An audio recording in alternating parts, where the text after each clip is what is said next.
Hey, it's your boy Jose from Big Meat Sports. And before we start, guys, please subscribe to the page, like, and comment. I greatly appreciate it. Welcome to the page, and let's talk about some NBA basketball. Now, the Eastern and Western Conference Finals are set. I know that coming a little on here a little late, and the Western Conference already over on Game One, and they're about to do Game Two tonight. But let's talk about the Eastern Conference Finals first. It is set for Milwaukee and the Atlanta Hawks. Wow, this is surprising, and I want to say that I didn't see this Atlanta Hawks team beating Philly, but man, oh man, it is panic time in Philly. Now we've been saying for what about 10 years, eight, I don't know how long it's been, but I want to say it's been like 8 to 10 years on trust the process. And how long is this process going to be? Man, I will give it up to Joel Embiid. Let's give it up to Joel Embiid because this man was putting up numbers and playing on a torn meniscus. And if you guys haven't had a torn meniscus, you know how or if you have, you know how difficult it is. If you don't, it's hard to run. It's hard to stop. You know your knee just feels it's undescribable. It feels unstable. And there's times, and I saw Joel Embiid. There's times that it would look like it's stiffened up on him, but man, you got to give it up to him. He went out there, he gave it his all. He played, he played injured, not hurt, injured, and he went out there and gave it his all and put up numbers. Now his supporting cast, man, Ben Simmons. See, I've seen this Ben Simmons for a long, long time, and a lot of people hype this guy up as being one of the top point guards or whatever the case may be, top players in the league.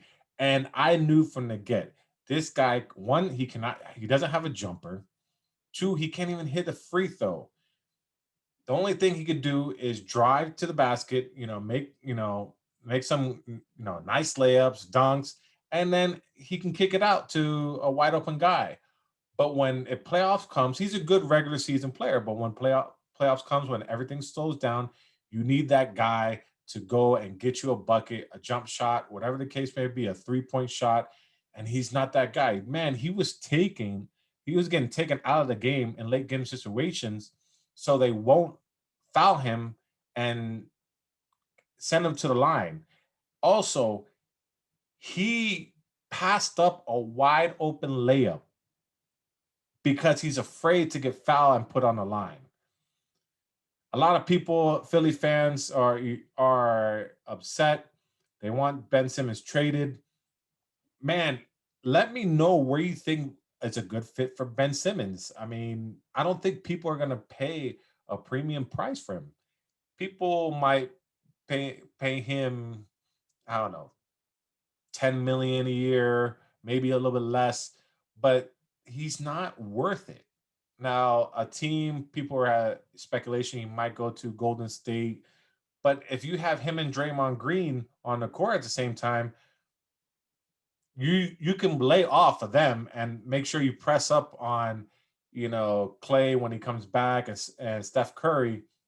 But I don't even know if that's a fit for him. I don't even know if he's a starter in this league anymore.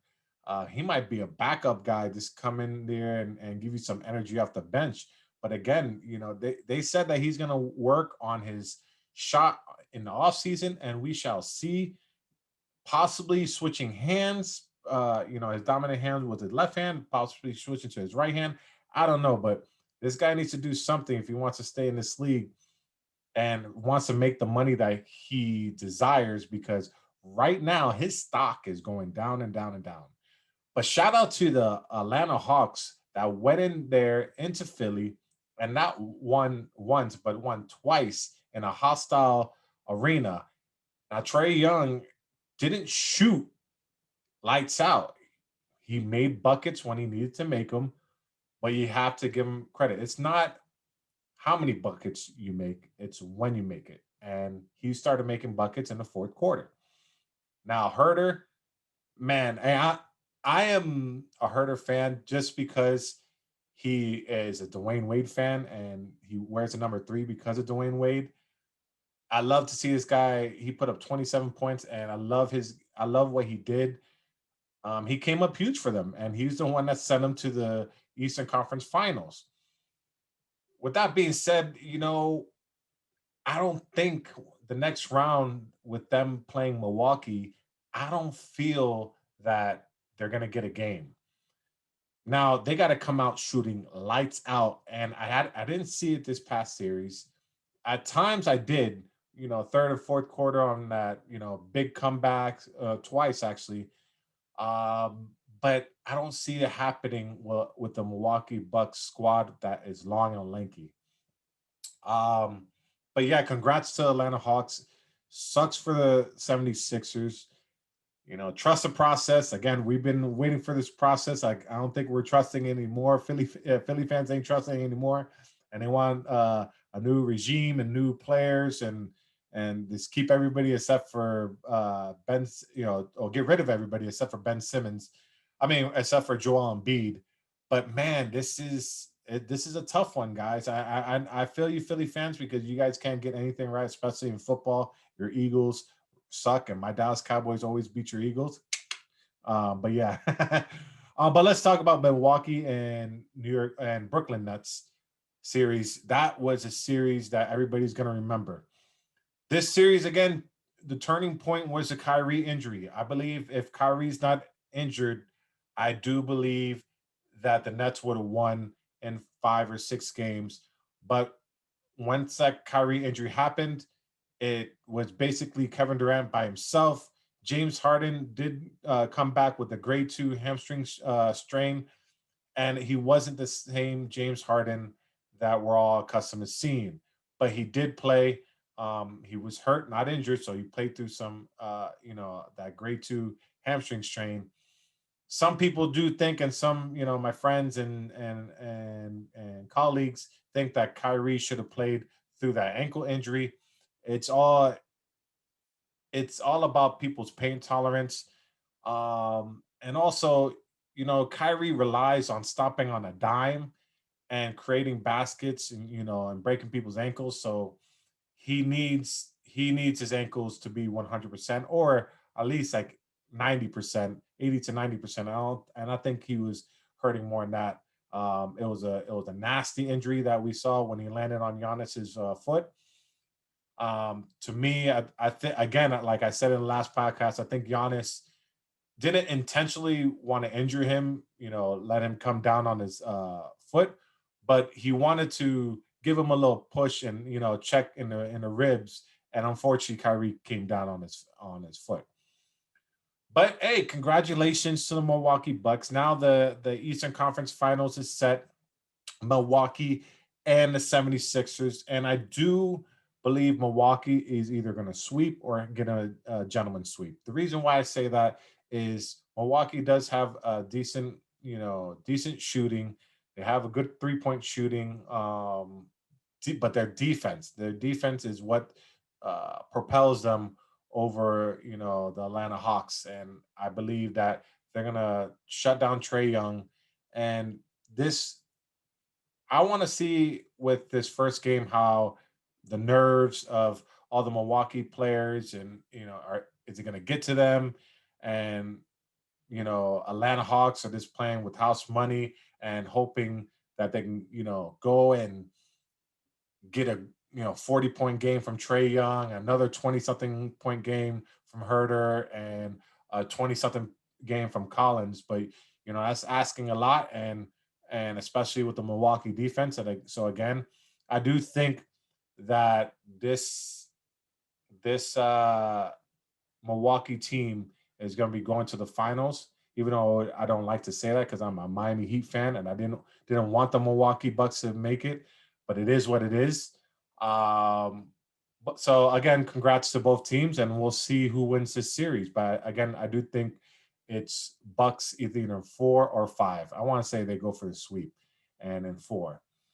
The Western Conference Finals is set with the Clippers and the Suns. Now the Clippers Um, Again, it's surprising that they beat Utah Jazz, but Donovan Mitchell didn't have the people around him to help him and propel him to win that game, the last game.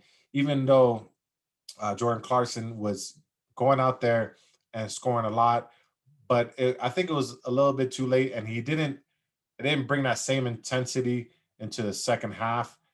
And those Clippers boys. I mean, the second half they caught on fire, especially this one kid, man. Damn, I forgot your first name, but your FSU product, and I do want to say I am an FSU fan. But man went out there and scored a career high in 37 points, which nobody saw that coming. But now it's the Suns and the Clippers, and already Game One was in the books, with Devin Booker putting up a triple double, and I do believe that the Suns, without Chris Paul, can still pull it out. Now Chris Paul's not going to be there for Game Two, so it's going to be interesting to see how Game Two goes. Does Devin Booker need to put up another performance like that? Because see, this is what Chris Paul does. When the game starts getting a little out of hand or people start getting careless with the ball when they're up by a lot, Chris Paul settles everybody down and gets everybody into a great set, and usually they score on those sets. Um, Chris Paul, I do believe, is he can stay out one more game, which he is, Game Two, and I believe the Suns can win a Game Two without him. But with Chris Paul and the safety protocol, you don't know when he's going to come back. So this might be a more interesting series than anybody anticipated, because Clippers are out there and they're just balling. They know that they're going to be the underdogs. There's not that really much pressure on them. So I think that's why Paul George is playing a little bit better, but he does have his days where he goes out there and shoots like 5 for like 25. But he's been playing well these past few games, and I do believe, with that being said, I do believe the Suns can take care of business. I want to say the Suns should win it in 6 games. Now they might drop 2 games here and there, but again, I do have the Suns winning because that's my pick to win it all. Well, for the finals, I have the Suns versus Milwaukee Bucks, but and I have the Suns winning it all, and having Chris Paul win his first championship ring, and kudos to him, he's a future Hall of Famer. But Devin Booker, man, this guy, and they're comparing him. Stephen A. Smith is comparing him to the next Kobe. Let's relax on that. But this guy, why do we have to compare anybody to the next person? Devin Booker is a man himself. He works hard, and I think that he's going to continually up his game. Now it sucks that my Miami Heat never, got him. I think he was in the same draft class as Winslow, and it would have been nice for the Miami Heat have Devin Booker, but it is what it is. We got Winslow, and now we don't even have him. I think he's on Memphis right now and always injured. But that's another story on itself. But I mean, congratulations to Suns, Clippers, Milwaukee, and Atlanta. I do want to know what your guys' predictions on each series. Let me know who do you think comes out of the East, who you think comes out of the West, and by how many games. But it's. I think I read a stat. It's been since 1977, 78, where all these 4 teams has the last time they won an NBA championship. That's so one of these fan bases are going to be extra excited, and that parade is going to be hella fun wherever it's at. But it's a year that with the COVID and the injuries and a shortened season, like a compact season, um, we're just happy to have basketball back, and hopefully my Miami Heat can come and back to the finals next year after retooling. But hey, kudos to these franchises. These uh, four franchises that really deserve it. They've been through a lot of heartache through these all these years, so they do deserve it. But again, I do think the Phoenix Suns are going to win it all and win that championship. So tell me what you think. Again, don't forget to comment, like, and subscribe to the page, and we'll see you next time.